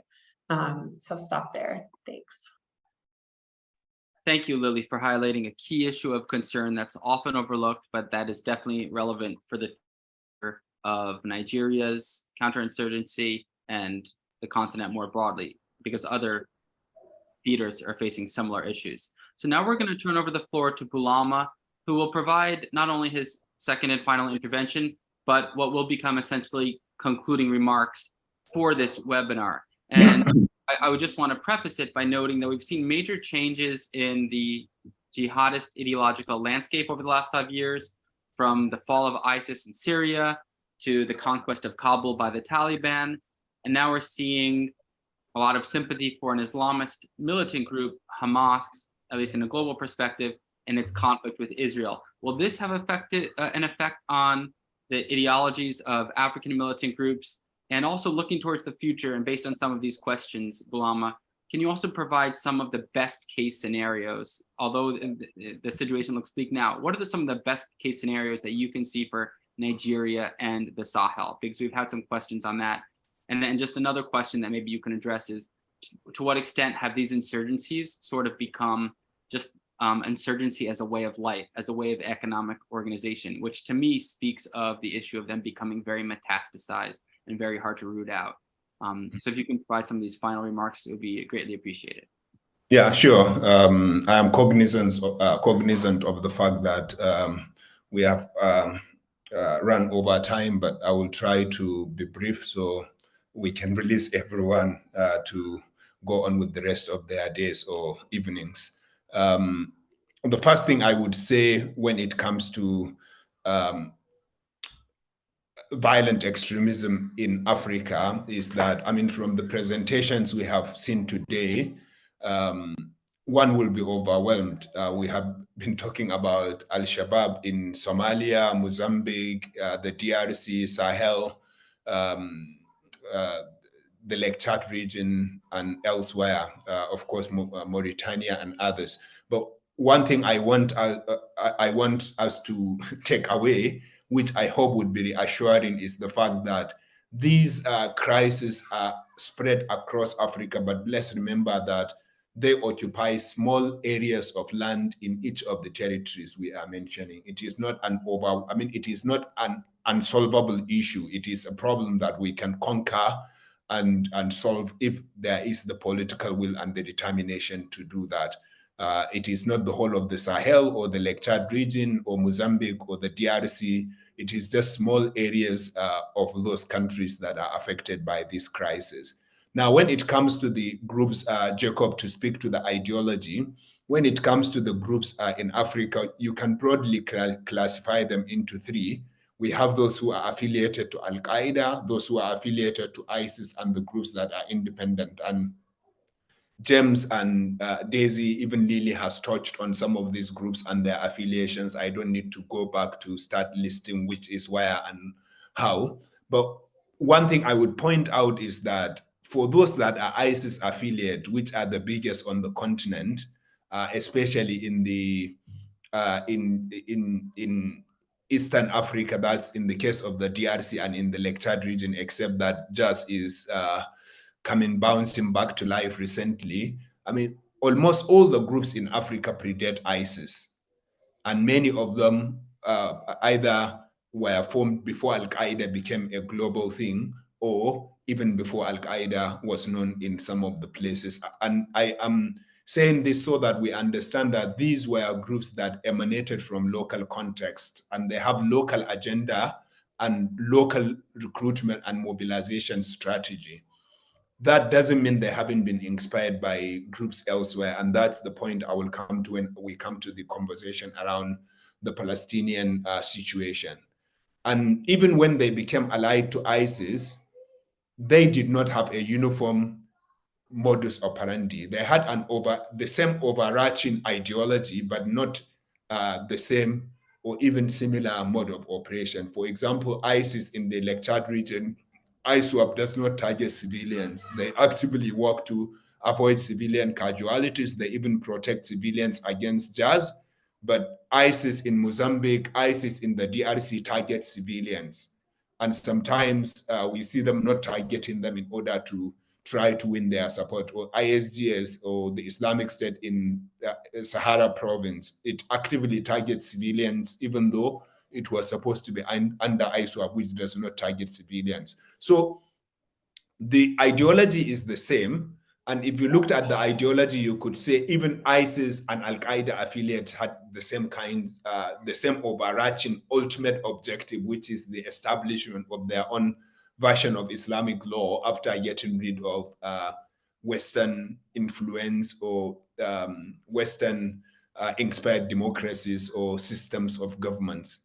But then, even though the ideology is the same, it is the strategy or the tactic that changed. And that's why when we saw the changes you were talking about, Jacob, around the fall of Kabul or the takeover in Afghanistan, what I would say happened was change in tactic or even recruitment strategy. It is using or exploiting those events in order to feed their recruitment strategy, just like they did during COVID. But one key change in strategy that was inspired both locally and externally is this realization by violent extremist groups in Africa, maybe with the exception of al-Shabaab, that it is difficult, if not impossible, to capture and administer cities. Boko Haram tried it when they captured Nigeria's territory the size of Belgium and tried to establish their state, but they soon realized that they are not skilled in urban warfare, and therefore they were dismantled and dislodged and dismantled from the area and were pushed to the fringes of the Lake Chad region. And so my assessment, my view is that these groups have stopped trying to capture cities and administer them. What they have rather resorted to is this semi-territorial presence by which they retreat to rural areas and then attack urban areas and flee. And the objective is, number one, to establish their control over those areas so they can exploit them to collect taxes, they can exploit them for information and stuff like that by inspiring fear, by terrorizing them. But they know that they cannot capture and administer them. They cannot fight the conventional militaries in African countries in an urban warfare. So they have retreated to their insurgencies. And I don't think there is appetite by any of them to capture any capital or any big city and try to administer it. And therefore, their playbook is causing as sufficient instability as possible to make countries ungovernable and to expose democracies as unviable. And this playbook has played out very well in the Sahel. When we talk about the coups that James talked about in Burkina Faso, in Mali, in Niger, what we don't take a step back to consider is the role of jihadi groups or so-called jihadi groups. Because each of the militaries that took over in those countries, the first thing they mentioned as their reason for taking over is insecurity, inability of democratic states to tackle or confront jihadi groups in the countries. And what did we see after military takeover? We saw sporadic protests in support of the military in almost all the countries where we saw that. And the people that were out on the street were saying the democratic governments were unable to keep us safe from these groups. And so it is this jihadi groups playbook of causing instability that is playing out. And then what did we see after that? We saw instability in terms of sanctions. When you sanction communities and cause economic problems amongst communities, that makes them more poorer. It makes them more vulnerable to recruitment by violent extremist groups and makes them less loyal to the government that is ineffective in the first place, but is now facing sanctions, economic sanctions and political sanctions, and therefore becoming even more ineffective. And then we saw the Russians withdrawing. I mean, the French withdrawing. Now the United Nations is withdrawing. The peacekeeping mission in Mali is withdrawing. Their timetable is to conclude withdrawal by December. They are going to leave a huge vacuum. We talk about Russia and Wagner, but we know that Russia does not have the political will to keep these countries safe. It doesn't even have the capacity after what is going on in Ukraine. And now if Russia turns its attention to the Palestinian issue, assuming Iran gets involved, there will be even less appetite on the part of Russia to secure the Sahel, or they would not even have the capacity to do it. And the only person that will fill that vacuum are these groups, the violent extremist group, the Al-Qaeda and ISIS affiliates in the territories. And so this political instability, the economic sanctions, the coups, the withdrawals, the open fighting we see between France and its colonies is benefiting no one but these groups that are enemies of the countries, their host countries, and are enemies of the West. And finally, when it comes to the Palestinian issue, and that's where I would stop, Jacob. I mean, I say these groups are local. All the groups in Africa are local or started locally, but they were all inspired by activities and groups in the Middle East and ideologues in the Middle East. And one key point of recruitment has always been the Palestinian situation. We have seen them using videos of past attacks or statements on Palestine or the Iraq War and others. And we saw how they exploited the fall of Kabul and how they celebrated it across Africa and use it as an inspiration to show their fighters that there can be victory after decades of fighting. So keep fighting because the Taliban has succeeded. We are going to succeed. Now, the more humanitarian catastrophe we see in Gaza, the more babies that get killed in Gaza, the more clips that will be used by groups in Africa to recruit even more people and to inspire even more people. And as Jacob said, we have seen widespread condemnation of what is happening, especially in the Muslim populations. And if the Muslim populations continue to see the hypocrisy of the West in supporting Israel and saying we want to take humanitarian assistance to Gaza, but they are doing nothing to actualize that, if babies in incubators start to die in Gaza, you will see mass recruitment by groups that are enemies of the West, enemies of us who are mainstream Muslims, and enemies of everyone who wants to live in peace. And so, I mean, for me, it is a question of exploitation. It may not change their ideology, but it's certainly going to fit their recruitment strategy. And they would use clips, they would use news stories, they would use statements from Israeli leaders, from Joe Biden, from Rishi Sunak, to try to paint a picture, maybe, I mean, a non-genuine picture of an Islam that is under attack from the West and that Muslims must rally around to defend. And that has always been their strategy, but now they are getting something even more tangible. And that's why I think it is important for countries in the West who feel fighting Hamas and uprooting Hamas as the only way, to do it in a way that does not portray them as targeting the Palestinian population. As we know, that area has deep history in all the three major religions, including Islam. And many Muslims across the world will see that targeting the Palestinians and the destruction of their homes as targeting them on account of their faith.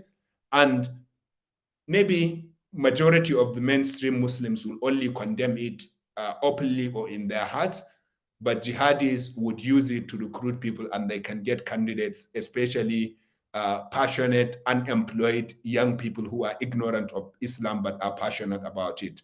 I would stop here, Jacob. Hopefully, I am not ending on a glib note. No, thank you. You're ending on a passionate note, and you touched on a lot of key themes that also highlighted the key topics from the other presentations. So it was a very suitable, comprehensive, and knowledgeable concluding remark for this webinar. I thank you, Bulama, as well as Daisy, Lily, and James for sharing your research and your insights. I hope this benefited the audience, who has provided some very excellent questions. I hope that most, if not all of them, have been answered by the panelists. I encourage all of the audience to tune into the upcoming works, books, reports, and research from the panelists, as well as OPI. Again, you can check orionpolicy.org for the latest research and writings from Orion, various webinars, various analytical articles, including touching on Hamas, Gaza, and Israel, as well as African security issues. So once again, it's noontime, time for lunch for people on the East Coast, bedtime for people tuning in from elsewhere. We thank you again for your time, for your research, for this incredibly insightful panel, and we wish you all a pleasant rest of the day. Thank you. Thanks so much. Thank you very much.